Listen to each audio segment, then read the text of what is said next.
So, it's been a minute since I've made one of these videos. A lot of you don't even know I make these videos. Probably because the last one I made was in 2021. But some of you in the Discord have requested some more anime videos. So that's what I'm gonna do. I wanted to watch something I've never seen before. Well, while I was asking around, The Fruit of Grisaia was suggested. So I gave it a watch. At first I thought it was gonna be a nice, quick, easy watch. 13 episodes. Come on, that's not so bad. But then I realized there's 2 seasons totaling 23 episodes, 4 side story specials, and 2 movies. And I've watched them all, so you don't have to. So today, I will be reviewing the entire Grisaia saga. It's gonna be a long video, so get cozy or something, I don't know. Also, I understand that this is based off a visual novel. I haven't looked at that at all. All my opinions will be based off the anime only. I won't lie, season 1 was a little rough for me. Just like how it's rough for me to see that Nuke is still my #1 beat. I went into this watching completely blind and didn't really know what to expect. The first 3 to 4 episodes are just kind of filled with ass. Like, every 5 minutes there's just ass. Like, so much ass that I was able to make a 30-second hot reel of every shot. Like, seriously, look at this.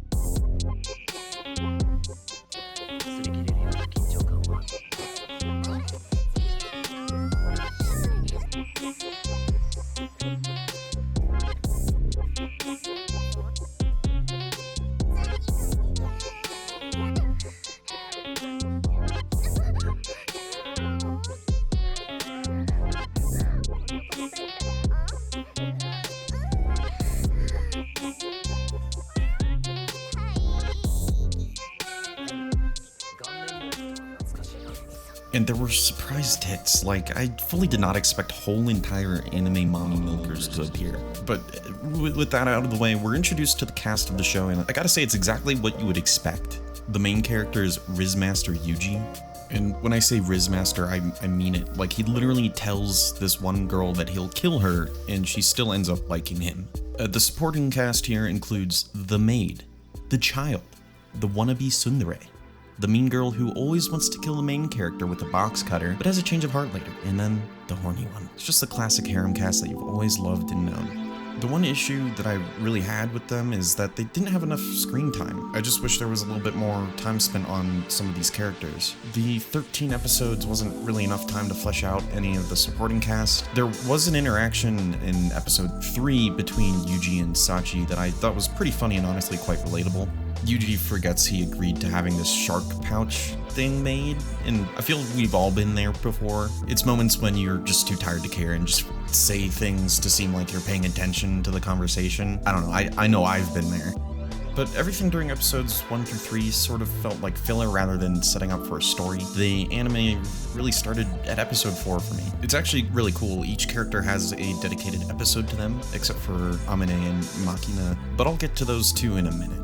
The Sachi, Yumiko, and Michiru episodes were a quick deep dive into who these characters were, but like I was saying earlier, it didn't feel like enough time to really give them a whole lot of depth. Yumiko just talks about how she has family issues and cut someone because she felt alienated and bullied.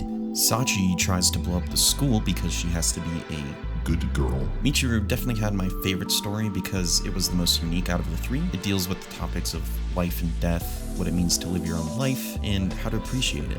2 best friends stuck together fighting for the second chance at life per se. The Makina story takes place over 2 episodes. Up until this point, Makina had been referring to Yuji as her brother, which was starting to feel like a little wholesome thing, like she's looking up to him as an older brother. That's cool, but she suddenly asks Yuji to become her father, and even offers him 70 million yen for it. This is why I was saying Yuji's the Rizmaster. Like, he gets offered money for these things. But this story is full of coincidences and somehow it still feels a bit rushed, even though there were 2 dedicated episodes to her. It really boils down to Makina was a child prodigy and memorized incriminating documents that could shut her ultra-rich and powerful family down. You'll see soon enough that the child prodigy thing is a pretty common theme here, but her mother puts a hit out on Makina, and Yuji is just there protecting her. There's a lot of detail and nuance to it, but it's honestly kind of boring.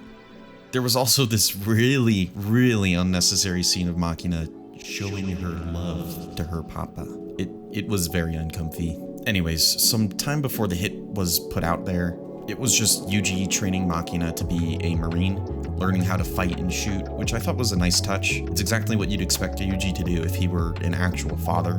Also, some of the training comes back into play in later episodes, which made it feel less of a time waster. And lastly, we have Anime's story, which in my opinion was the best part of this season. I felt like this could have been made into its own show. It took up the remainder of the season, with the exception of the last episode, but even then, that last episode is there because of what happened during the story. But holy shit, this part of the anime is so good.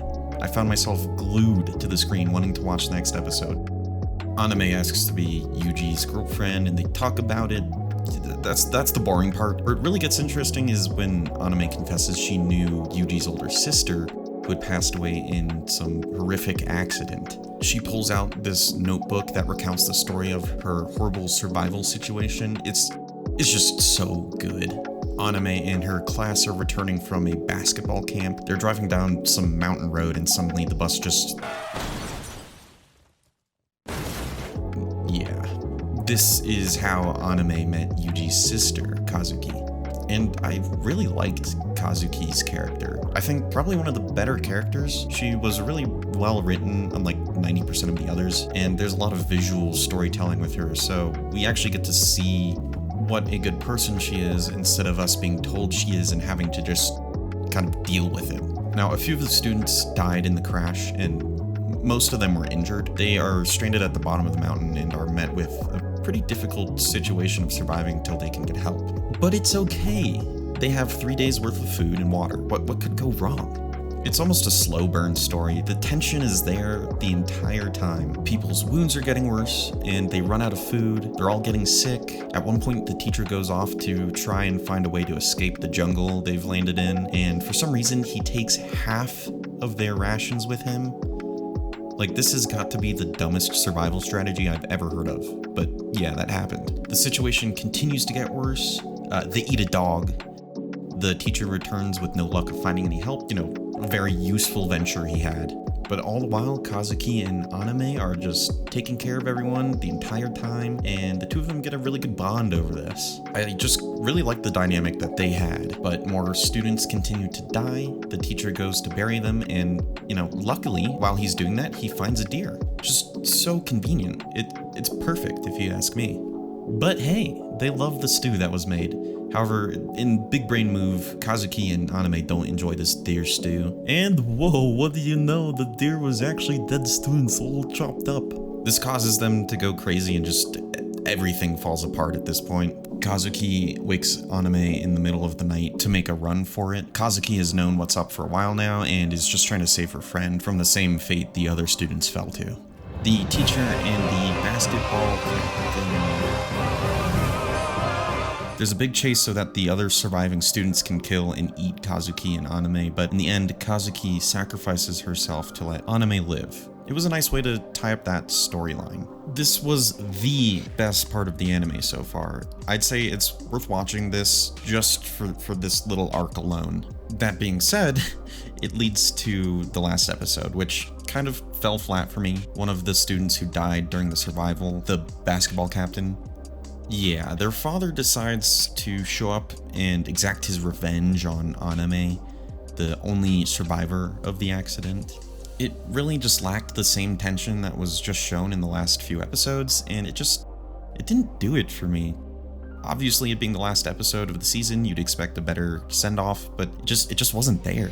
Yuji does pull off a sick sniper shot, but that's kind of it, and we're left with a pretty lackluster cliffhanger.